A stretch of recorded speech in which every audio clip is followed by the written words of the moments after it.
So hello mga kaibon. So andito na naman tayo, nagbibigay tayo ng mga tip o impormasyon. So ayan, may share lang po ako sa inyo mga kaibon about dun sa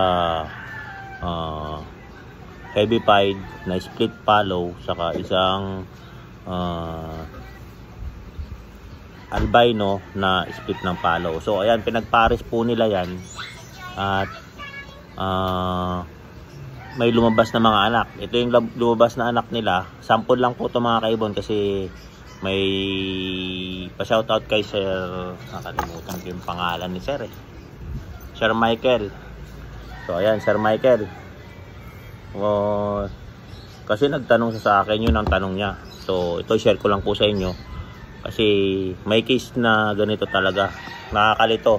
Kasi napagkakamalan nilang heavy pied pag lumabas. So ayan, nagpares sila ng heavy pied na split follow saka albino na split follow. So nag-anak sila, may anak na split follow na heavy pied saka follow na heavy pied. So ayun, yung follow na heavy pied na yun, kinuha, pinarisan ng follow. So ayan, back to back na follow na po yan. Yung pinares, isang heavy pied follow na split ng albino, sex link yan. Kasi yun po talaga yung sa albino. So nagpares sila, pinagpares niya yung anak na yun, then back to back na follow yung pinares niya. Naglabas ng clear, yun ang sinasabi nila, clear pied. Dan po nalilito yung mga iba kasi yung clear pied na nilabas na yun, yung back to back na follow yun, kung di mo alam talaga yung pinanggalingan nung heavy pied na yun na cock na follow, hindi mo talaga matitrace. So ito yung kalituhan minsan ng mga nagbi-breed. So dinideclared nilang clear pied yun. So ayun, yung naging anak nyon mga kaibon is albino na split follow. Kahit na back to back po yung magulang, kasi yung magulang ngayon ay galing sa albino yung isa, yung cock. Kasi ang cock na yun ay galing sa clear pied na hen na hindi naman clear pied yun, kundi albino na split follow saka split follow na heavy pied. Pinagpares yun, naglabas ng palo nga yun, ginamit yung palo na yun, naging heavy pied siya, na ang ID nun is heavy pied palo na split ng albino. So nag-anak ngayon yun mga kaibon. So yung anak nila nag-declared na clear pied. So ayan, kung hindi mo talaga alam na ganon yung magiging history nung cock, hindi mo talaga masasabing split yun ng albino. Ay split albino siya, sex link. Ibig sabihin nun mga kaibon.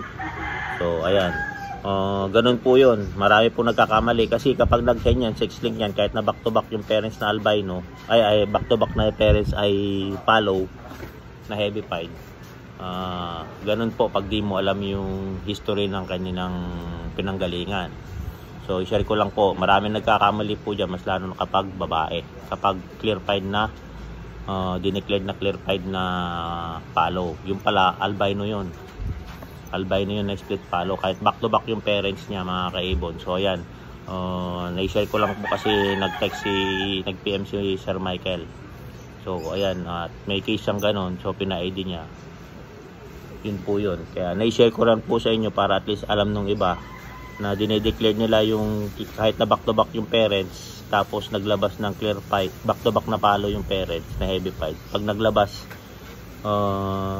clear pied siya na hen, magduda ka na kung hindi mo alam yung pinanggalingan ng parents niya. So ayan mga kaibon, na-share ko na naman po yung isang experience natin na nagtanong, at na-experience ko din yun noong unang-una. So ayan mga kaibon, so ayan, don't forget to subscribe my YouTube channel, Warren Palakpak Kaibon, at ang aking Facebook page, Warren Palakpak Kaibon, at ang aking Facebook, Warren Palakpak Mr. Legasin. So hanggang sa muli, paalam.